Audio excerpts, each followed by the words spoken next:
सत्य समाचार, तटस्थ समाचार, समाज बदल्ने हाम्रो अभियान। नमस्कार, यो हो टाइम समाचार। म वीरेन्द्र मन्सुर गरौँ मध्य प्रदेशमा बेजुजुको अवस्था सम्बन्धी प्रसङ्गबाट। मध्य प्रदेशमा यस आर्थिक वर्षमा सामाजिक विकास मन्त्रालयको बेरुजु सबैभन्दा बढी देखिएको छ। महालेखा परीक्षकको 60औं प्रतिवेदन अनुसार कुल बेरुजुको 43.27% बेरुजु सामाजिक विकास मन्त्रालयको देखिएको हो। त्यस्तै भौतिक पूर्वाधार विकास मन्त्रालयमा 31.71, मुख्यमन्त्री तथा मन्त्री परिषदको कार्यालयमा 6.21 र उद्योग पर्यटन वन तथा वातावरण मन्त्रालयको 5.72% बेरुजु रहेको प्रतिवेदनले देखाएको छ। प्रदेश सभा सचिवालयको लगत बेरुजु भने नरहेको प्रतिवेदनमा उल्लेख छ। यस वर्ष प्रदेश माथतका 138 सरकारी कार्यालयको लेखा परीक्षण गरेकोमा 24 कार्यालय अर्थात् 17.39%मा बेरुजु देखिएको छैन। समिति तथा अन्य 10 संस्थामा लागत बेरुजु भने देखिएको छ। प्रदेश माथतका 114 सरकारी कार्यालयको बेरुजु 3449 दफा बेरुजु देखिएकोमा 53 दफा प्रतिक्रिया बापतको फरछोट भई 1108 दफा सैद्धान्तिक र 2888 दफा लागत बेरुजु कायम भएको देखिन्छ। प्रदेशको सरकारी कार्यालयतर्फ गत वर्षको पेस्की 1 अर्ब 18 करोड 97 लाख 8 हजार बाँकी रहेकोमा यस वर्ष 7 करोड 38 लाख 64 हजार फरछोट भई 1 अर्ब 11 करोड 58 लाख 44 हजार बाँकी रहेको प्रतिवेदनमा उल्लेख छ। निर्माण व्यवसायीहरूले मध्य प्रदेशको भौतिक पूर्वाधार विकास मन्त्रालयका सचिवलाई कार्यालयमा थुनेका छन्। भुक्तानी नदिएको भन्दै मन्त्रालयका सचिव कृष्ण कुमार मिश्रलाई बुधबार दिउँसो कार्यकक्षमै थुनेका हुन्। उनीहरूले मन्त्रालयको परिषदमा फोहर थुपारेर प्रदर्शन समेत गरेका छन्।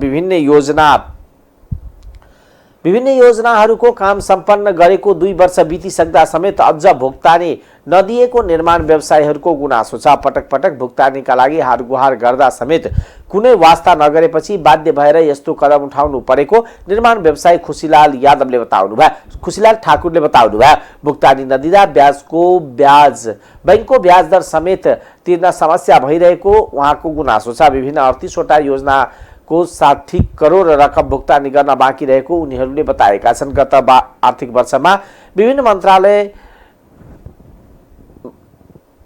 आयोजनाको झण्डै 1 अर्ब रुपियाँ भुक्तानी बाँकी छ। फागुन 4 गते योजनाहरूको भुक्तानी झमेला समाधान गर्न प्रदेश सभाले उपसभामुख बबिता कुमारी ईश्वरको नेतृत्वमा 18 सदस्यीय उच्च स्तरीय संसदीय छानबिन समिति गठन गरेको थियो। तर केही दिन पश्चात सभामुख उपसभामुख ईश्वरले समितिको पदबाट राजीनामा दिएकी थिइन्। मध्य प्रदेश सरकारले आफ्नो प्रदेशका 136 वटै पालिकाको माटो परीक्षण गर्ने भएको छ। भूमि व्यवस्था, कृषि तथा सहकारी मन्त्रालय अन्तर्गत रहेका माटो परीक्षण प्रयोगशालाको प्राविधिक टिमले घुम्ती टेस्ट ल्याब मार्फत माटो परीक्षण गर्न लागेको हो। आवश्यकता अनुसार कुन कुन मल खाद कति मात्रामा प्रयोग गर्ने भन्ने किसानहरूलाई जानकारीका लागि माटो परीक्षण गर्न लागेको मन्त्रालयले जनाएको छ। मन्त्री वसन्त कुशवाहाका अनुसार प्रविधि टोलीले 136 पालिकामा घुम्ती टेस्ट ल्याउने ल्याब मार्फत 3 दिनसम्म पालिकाको विभिन्न ठाउँको माटो जाँच गर्नेछ। माटो परीक्षण कार्यक्रम पालिकाको समन्वय गर्नुपर्ने भएकोले पालिका प्रमुखहरूलाई सहयोग गर्न मन्त्रालयले आग्रह गरेको छ। नेकपा एमालेका वरिष्ठ उपाध्यक्ष ईश्वर पोखरेलले राष्ट्रिय शक्ति निर्माण गर्नुपर्ने आवश्यकता रहेको बताउनु भएको छ। मनमोहन अधिकारीको 24औं स्मृति दिवसको अवसरमा ललितपुरमा आयोजित कार्यक्रमलाई सम्बोधन गर्दै उहाँले बलियो राष्ट्रिय एकता निर्माण गर्न आवश्यक रहेको बताउनुभयो। पोखरेलले राष्ट्रिय शक्ति निर्माण गर्दा मनमोहन अधिकारीको विचार र कामबाट अभिप्रेरित भएर अघि बढ्नुपर्नेमा जोड दिनुभयो। उहाँले राष्ट्रिय शक्ति निर्माण गर्दा राष्ट्र स्वार्थलाई सर्वोपरि राखेर अघि बढ्नुपर्ने आवश्यकता रहेको पनि बताउनुभयो। साथै वर्तमान राष्ट्रिय राजनीतिमा 2 केन्द्र देखा परेको पोखरेलको भनाइ छ। राष्ट्रिय स्वाधीन, स्वतन्त्रता र देश बनाउने नेतृत्व एमाले गरिरहेको उहाँले बताउनुभयो। अहिले वर्तमान गठबन्धन सिद्धान्तविहीन, उद्देश्यविहीन लोकतन्त्रको मूल्य मान्यता विपरीत रहेको बताउनुभयो। दुईटा ध्रुव, दुईटा केन्द्र मुलुकमा देखा परेका छन्। एउटा पोलले, एउटा केन्द्रले पोलिटिकल स्टेबिलिटीको कुरा गर्छ, आर्थिक विकास र समृद्धिको कुरा गर्छ राष्ट्रिय स्वाभिमान र स्वतन्त्रताको कुरा गर्छ, सामाजिक सद्भावको कुरा गर्छ र देश बनाउने सपनाहरूको जागरणको कुरा गर्छ। त्यो पोललाई नेतृत्व नेकपा एमाले गरेको छ, जुन एमालेलाई आज केपी शर्मा ओलीले नेतृत्व गर्नुभएको छ, जुन एमाले हिजो मनमोहन अधिकारीका विचारहरू र व्यवहारबाट निर्देशित भएर अभिप्रेरित भएर चल्यो, त्यो नेकपा एमाले आज त्यो नेसनल पोलिटिक्सको त्यो पोललाई लिड गरिरहेको छ भने अर्कोतिर एउटा सिद्धान्तविहीन, उद्देश्यविहीन, एउटा लोकतान्त्रिक मूल्य मान्यता विपरीत गठबन्धन खडा गरिएको छ, जुन गठबन्धनले यो मुलुकलाई धराशायी बनाउने एउटा गलत दिशातर्फ मुलुकलाई लैजाने काम गरिरहेको छ। आज मनमोहन अधिकारीलाई हामीले सम्झना गरिरहँदा, उहाँप्रति सम्मान व्यक्त गरिरहँदा राष्ट्रिय राजनीतिको यो दृश्यलाई, यो चित्रलाई हामीले बुझ्नु जरुरी छ। म यहाँहरू समक्ष के अनुरोध गर्न चाहन्छु भने मनमोहन अधिकारीप्रति सच्चा श्रद्धाञ्जली तब हुनेछ जब नेसनल पोलिटिक्सको यो चित्रलाई ठिक ढङ्गले बुझ्ने र वास्तवमा जसले पोलिटिकल स्टेबिलिटीको लागि, आर्थिक विकास र समृद्धिको लागि, राष्ट्रिय स्वाभिमान र स्वतन्त्रताको लागि, सामाजिक सद्भावको लागि, देश बनाउने सपनाहरूको जागरणको लागि काम गर्छ, त्यसको पक्षमा उभिनुपर्ने आवश्यकता छ। यो काम गरेर मात्रै हामीहरू मनमोहन अधिकारीप्रति सच्चा श्रद्धाञ्जली व्यक्त गर्न सक्छौँ भन्ने कुरा म निवेदन गर्न चाहन्छु। वरिष्ठ उपाध्यक्ष पोखरेलले वर्तमान गठबन्धनले मुलुकलाई धाराशायी बनाइरहेको र देशलाई गलत दिशातर्फ लगिरहेको उल्लेख गर्नुभयो। अर्थमन्त्री डाक्टर प्रकाश शरण महतले अर्थतन्त्रमा केही दबाव परेको बताउनु भएको छ। बुधबार राष्ट्रिय सभा बैठकमा सांसदले उठाएको प्रश्नको जवाब दिँदै अर्थमन्त्री महतले अर्थतन्त्रमा केही दबाव परेको र यसलाई फुकाउन सरकार लागि परेको बताउनुभयो। डाक्टर महतले अर्थतन्त्र सङ्कटग्रस्त भएको भन्ने धारणा सबैमा बताउँदै अर्थतन्त्रमा केही दबाव परेको उल्लेख गर्नुभयो। उहाँले केही अप्ठ्याराहरू आएको जिकिर गर्नुहुँदै केही संरचनागत समस्याहरू समेत देखा परेको बताउनुभयो। पुँजीगत खर्चको विस्तारमा समस्या भएको बताउनुभयो। उहाँले अर्थतन्त्रलाई गति दिन विपक्षी र सत्ता साझेदार दल सहकार्य गरेर अघि बढ्नुपर्ने बताउनुभयो। डाक्टर महतले अर्थतन्त्रको कहाली लाग्दो स्थिति नरहेको बताउँदै अर्थतन्त्रलाई चलयमान बनाउने कुरा आज बोलेर भोलि चमत्कार हुने भन्ने होइन जिकिर गर्नुभयो। उहाँले देशमा लगानी बढे मात्रै रोजगारी वृद्धि हुने बताउनुभयो। डाक्टर महतले उद्योगी व्यवसायी बढ्नुपर्ने र लगानी बढ्नुपर्नेमा जोड दिनुभयो। र केही संरचनागत समस्याहरू पनि छन्, हाम्रो गभर्नेन्सको पनि समस्याहरू छ। यो 1 वर्षमा 2 वर्षमा आएका समस्याहरू होइन, त्यसको एउटा श्रृङ्खला छ। त्यसमा केही न केही समस्याहरू चाहिँ थपिँदै गएका छन्। ती कारणहरूले पनि हाम्रो अर्थतन्त्रमा राज्यको तर्फबाट, सरकारको तर्फबाट जुन प्रभावकारी भूमिका निर्वाह हुनुपर्ने हो, त्यसमा अवश्य पनि केही कमी कमजोरी आएकै छन्। यो वर्तमान सरकारले अहिले भर्खरै सिर्जना गरेका समस्या हो, न योभन्दा अगाडिको सरकारले 1 वर्षमा सिर्जना गरेका सरकार हो। त्योभन्दा अगाडिको सरकारहरूदेखि जोडिँदै विभिन्न खाले समस्याहरू चाहिँ जोडिँदै हाम्रो चाहिँ अर्थतन्त्रमा जुन इफिसियन्सी, प्रभावकारिता, हाम्रो खर्चको प्रभावकारिता, पुँजीगत खर्चको प्रभावकारिता र पुँजीगत खर्चको विस्तार, त्यसमा समस्याहरू छन्। यो पछौटेपनको प्रतीक हो। अरूले जे गर्यो त्यही गर्नुपर्छ भनेर यो सबै कुरालाई छोडेछौँ। अब यसलाई हामीले प्रिजर्भ गर्नुपर्छ, यसमा हामी लगानी गर्नुपर्छ। प्राकृतिक खेती र अर्ग्यानिक खेतीलाई चाहिँ प्रमोट गर्नुपर्छ। हाम्रो चाहिँ ट्रेडिसनल सिड्सहरूलाई चाहिँ फेरि चाहिँ रिभाइभ गर्नुपर्छ र त्यसमा आधारित उत्पादनलाई बढाउनुपर्छ। त्यसको यो चाहिँ आउँदो बजेट हो। अब बजेटलाई हामी अझै वर्क गर्दैछौँ। म पनि एकैताल आउँदाखेरि त्यसको चाहिँ एकदम गहिराइमा पुगेर एउटा चाहिँ निष्कर्ष निकाल्न कठिन भइराखेको छ। अहिले स्रोत साधन अत्यन्त न्यून छ, यो राजस्व एकदम कम छ। यहाँहरूले चासो चिन्ता व्यक्त गर्नुभयो कि अब त तलब खुवाउने पैसै छैन रे, तलब भत्ता दिने नै पैसा छैन रे। त्यस्तो चाहिँ होइन।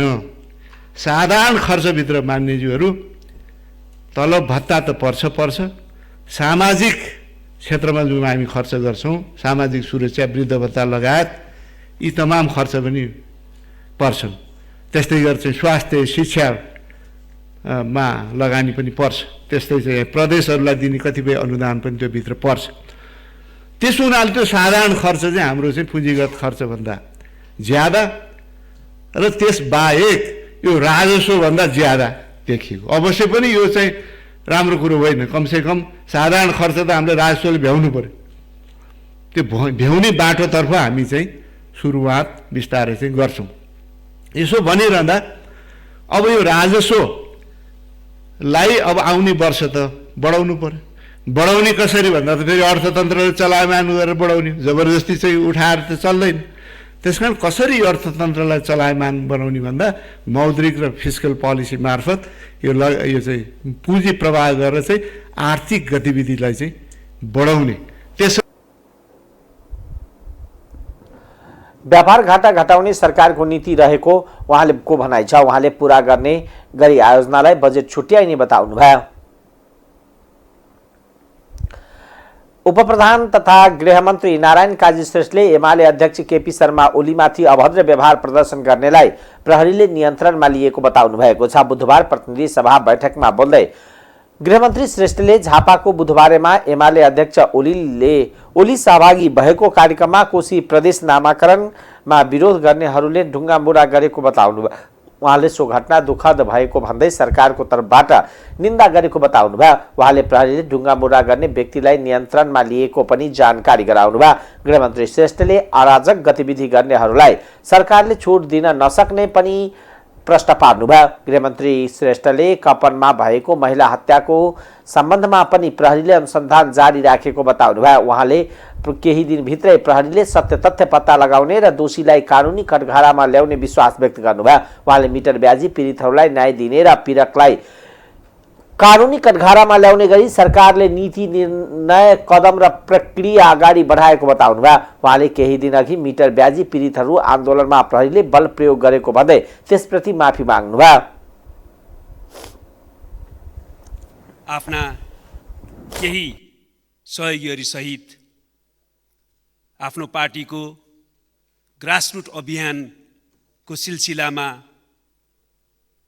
इलाम जाने सन्दर्भमा झापा पनि प्रवेश गर्नुभएको थियो। झापामा पनि जानुभएको थियो।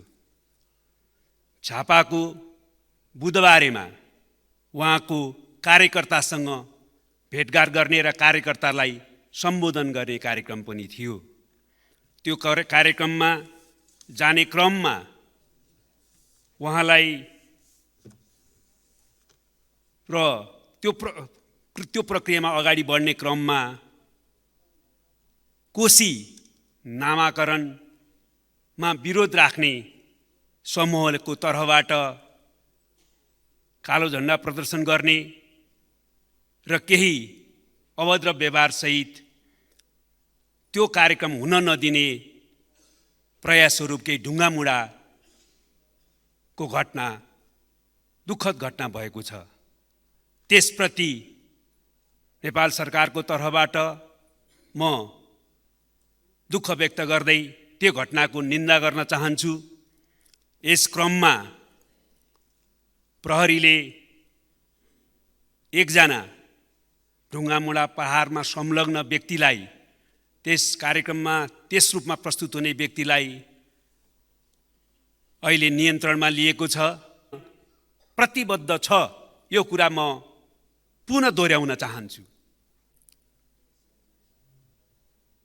विशेष त यो गाउँका गरिबहरू, तराई मधेसका गरिब किसानहरू, अरू गरिबहरू, श्रमिकहरूमा बढी व्याप्त छ भने सहर बजारमा पनि यो एउटा वा अर्को रूपमा, एउटा वा अर्को मात्रामा विद्यमान छ। यो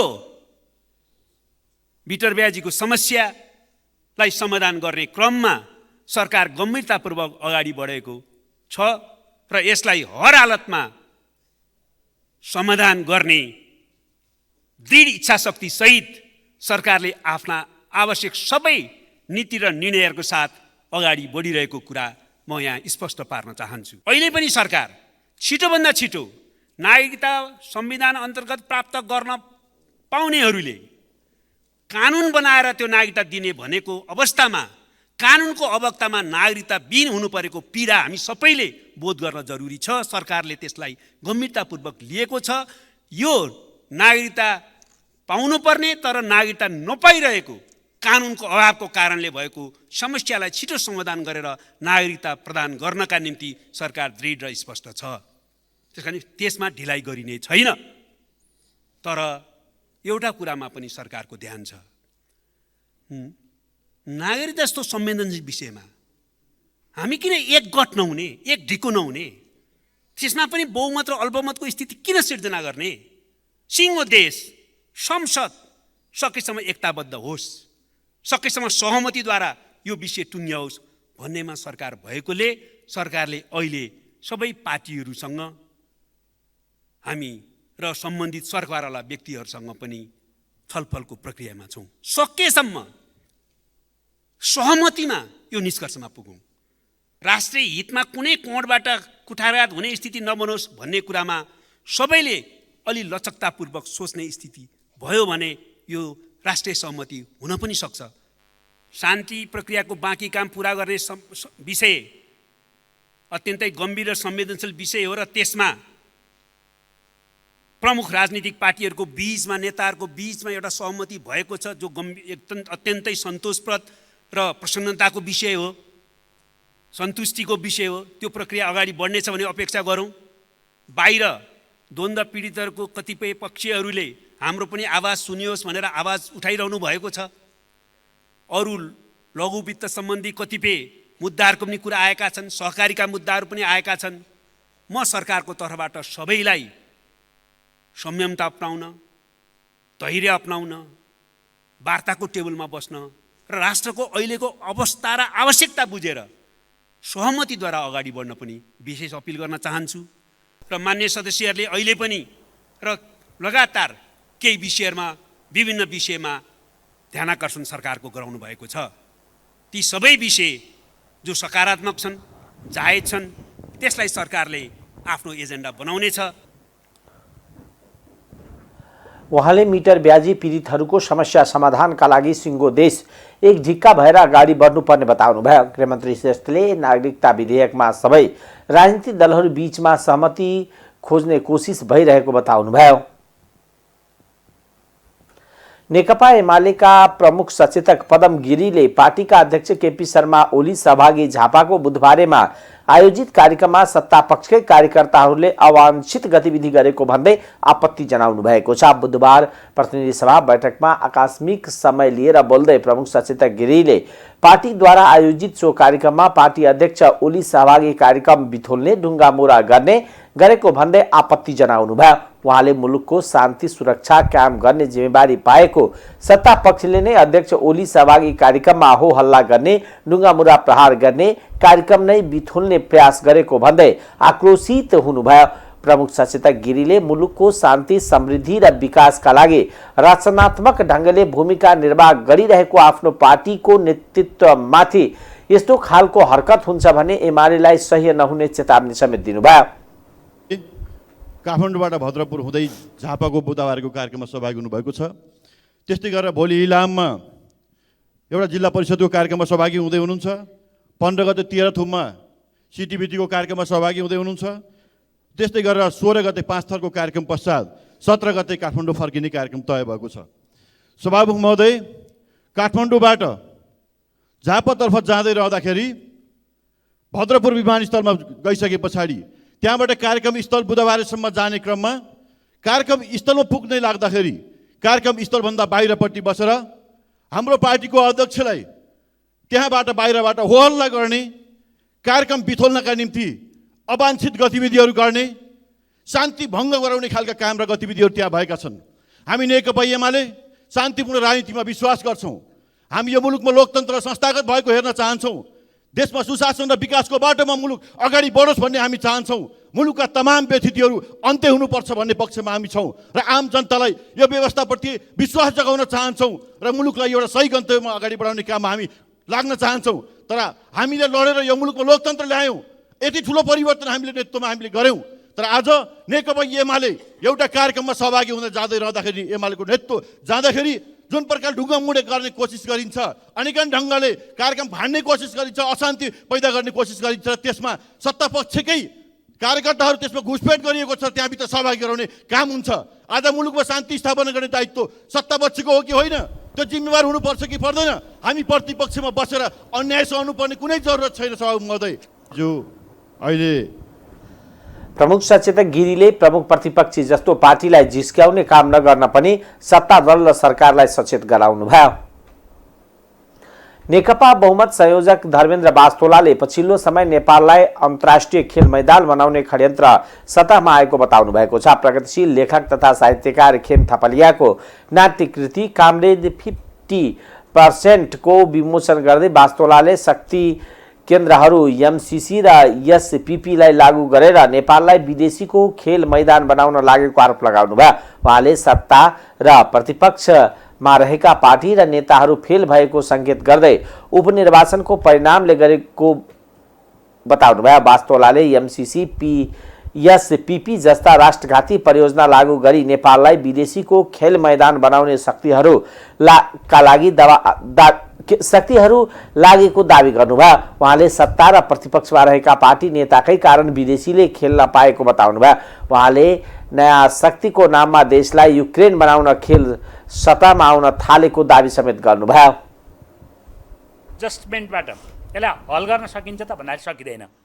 यसलाई एउटै मात्रै यसको समाधान भनेको के हो भने यसलाई जरैदेखि उखेलेर फाल्नु हो, समूल नष्ट गर्नु। दलाल पुँजीवादी व्यवस्था अर्थात् पुँजीवादी व्यवस्था, दलाल पुँजीवादी बेठिक भएपछि पुँजीवादीसम्म त दलाल भन्ने हटाएर पुँजीवादी ठिक हुन्छ त? त्यस्तो होइन। जहिलेसम्म पुँजीवादी उत्पादन सम्बन्ध यो देशमा रहन्छ, जहिलेसम्म त्यो पुँजीवादी उत्पादन सम्बन्धले विभिन्न प्रकारका राज्य प्रणालीहरू यो देशमा ल्याउँछ, जस्तो अहिले संसदीय प्रणाली छ, यहाँ अत्यन्तै झिरुमतले नेता निर्वाचित हुने, अत्यन्तै चाहिँ मनोनीत प्रकारका नेताहरूले शासन गर्ने, होइन, अराजक प्रकारको अराजकता र निरङ्कुशताको चाहिँ क्विन अर्थात् भने एक सिक्काको दुईटा पाटा जस्तो भएर आउने जो राज्य प्रणाली छ, यो प्रणालीको कारणले सबै नेताहरू चाहिँ फेल भएका छन्। जनता वितृष्णा पैदा भएको छ, जनतामा ठुलो वितृष्णा पैदा भएको छ र बन्ने खतरा नेपालमा, होइन। त्यो कारणले चाहिँ के छैन, उत्तरतिरको छिमेकी चीन पनि चाहिँ के छैन जुर्मुराउनु पर्ने अवस्था आउने, यहाँको गरिबीबाट फाइदा उठाएर साम्राज्यवादीहरूले सैन्य अखाडा बनाउने खतरा पैदा हुने र देशलाई चाहिँ युक्रेन बनाउने खतरा चाहिँ के छैन पैदा हुने तिर गइरहेको छ। त्यसो गर्दाखेरि अब जरुरी के छ भने यो संसदीय व्यवस्थामा लिपापोती गरेर होइन, यसलाई चाहिँ के छैन कुनै स्ट्रक्चरल एडजस्टमेन्टको तरिकाले होइन, यसलाई कुनै प्रकारले चाहिँ के छ भन्दाखेरि फेरबदल गरेर होइन, यसलाई समूल तरिकाले नष्ट गर्नको निम्ति अब नेपाली जनताहरू चाहिँ एकजुट हुनुपर्ने जरुरी भएको छ। किनभने मान्छेहरूलाई के लाग्न सक्छ भन्दाखेरि एउटा पिसाबको न्यानो भन्ने छ नि, अत्यन्तै चिसो भयो भने पिसाब गऱ्यो भने पनि एकछिन न्यानो हुन्छ अरे, तर त्यसले के गर्छ भन्दाखेरि पछि फेरि उही चिसो पैदा गर्छ। त्यस्तै प्रकारको हो यो चाहिँ। अहिले यो राजनीतिक पार्टीहरूसँग चाहिँ वितृष्णा भएको कारणले रवि लामिछानेहरू, स्वर्णिम वाग्लेहरू जो उहाँहरूले नै भनेको ब्रान्डवालाहरू चाहिँ के छ भन्दाखेरि एकछिन मजा त आउनसक्छ मान्छेलाई, तर यदि उहाँहरूले पनि साँच्चैकै एउटा सच्चा हृदयका साथ नेपाली भएरै तपाईँको आफ्नो क्षमताले यो देशमा कुनै चमत्कार कुनै तरक्की गर्छु भन्ने ठान्नु भयो भने पनि यो राज्य व्यवस्थाले उहाँहरूको हातखुट्टा बाँधिदिन्छ। कार्यक्रममा नाटककार विजय विस्फोटले थपलियाको नाटक कामरेज 50% अनिल बारबेको विश्वचर्चित नाटक थ्याङ्क यू मिस्टर ग्ल्याडको स्तरको नाटक भएको बताउनु भयो। समालोचक बद्री चौलागाईले वर्तमान राजनीति विश्वका विकृति र विसङ्गतिलाई प्रहार गरेको धारणा राख्नुभयो। अब आर्थिक समाचार।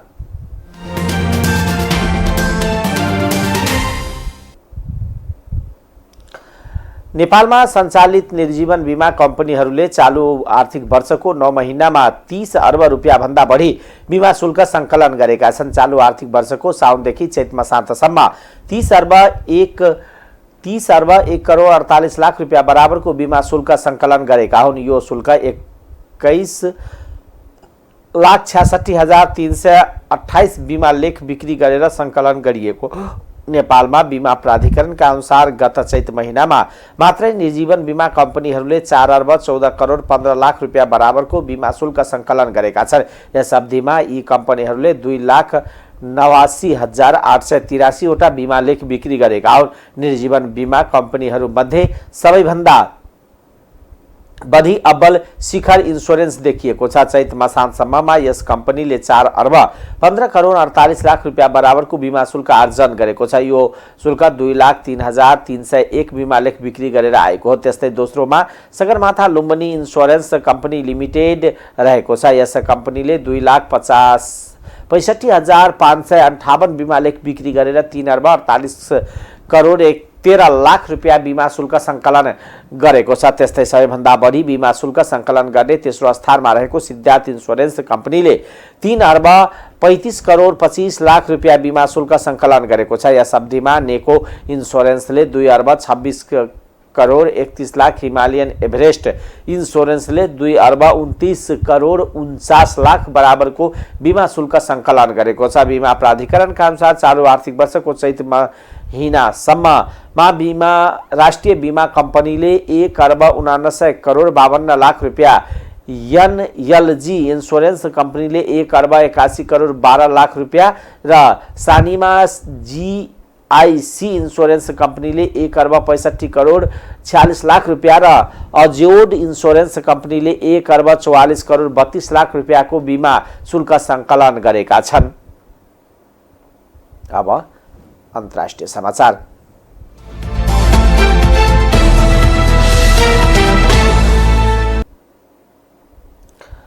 भारतले सुदानको राजधानी खार्तुम र अन्य भागमा फँसेका आफ्ना नागरिकको उद्धारलाई तीव्र गतिमा अघि बढाएको छ। 72 घण्टे युद्धविरामको उपयोग गर्दै सैन्य विराम र युद्धपोत प्रयोग गरेर 534 जनालाई उद्धार गरिन लागेको हो। राजधानी खार्तुमबाट 800 किलोमिटर टाढा रहेको सुडान बन्दरगाहबाट भारतीय जलसेनाको युद्धपोत सुमेधाले 278 जना भारतीय नागरिकको पहिलो खेपलाई साउदी अरबको युद्ध पुर्याएको छ। अपरेसन कावेरी अन्तर्गत भारतीय वायुसेनाका विमानले 2 खेपमा 256 जनालाई उद्धार गरेर सोही स्थानमा पुर्याएको विदेश राज्य मन्त्री बी मुरलीधरनले बताउनुभयो। जेद्दाबाट उनीहरूलाई यथाशीघ्र भारत ल्याइने उहाँले जानकारी दिनुभयो। यसैबीच एपीएफले 50 लाख जनसङ्ख्या रहेको खार्तुममा विदेशी सरकारले जल, स्थल र नभ मार्गबाट आफ्ना नागरिकलाई उद्धार गरिरहेको जनाएको छ। संयुक्त राज्य अमेरिका र साउदी अरबको मध्यस्थतामा 11 दिन अघि प्रारम्भ भएको युद्ध सुडानी सशस्त्र बल एसएएफ र ऱ्यापिड सपोर्ट फोर्स आरएसएफ सोमबार मध्यरातिदेखि 72 घण्टे युद्धविराम गर्ने सहमत भएका हुन्। दोहोरो झडपमा परि 460 जनाभन्दा बढीको मृत्यु भइसकेको छ भने 3700 भन्दा बढी घाइते भएका छन्। युद्धमा ज्यान गुमाउने र घाइते हुनेको वास्तविक सङ्ख्या योभन्दा धेरै भएको अनुमान गरिएको छ। राष्ट्रसङ्घीय निकायले करिब 2 लाख सुडानी सुरक्षित स्थानमा खोजीमा छिमेकी मुलुकतर्फ भागेको बताएका थिए। हाइटीमा अराजक गतिविधि गर्दै आएका 13 जनालाई नागरिकको भिडले हत्या गरेको छ। राजधानी पोर्ट ओ प्रिन्स नजिक घटना भएको हो। नागरिकले उनीहरूको गुण्डागर्दीमा संलग्न रहेको आरोपमा पेट्रोल छर्केर तथा ढुङ्गा हानेर हत्या गरेको बीबीसीले जनाएको छ। सन् 2021 जुलाई 7 मा राष्ट्रपति जेभी नेल मायोजको हत्यापछि हाइटीमा गुण्डा समूहको गतिविधि थप बढेको छ।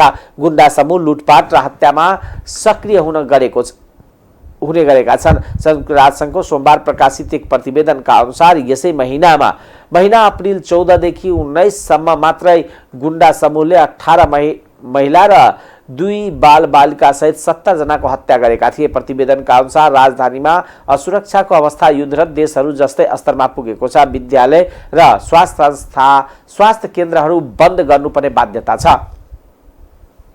अब खेलकुद समाचार।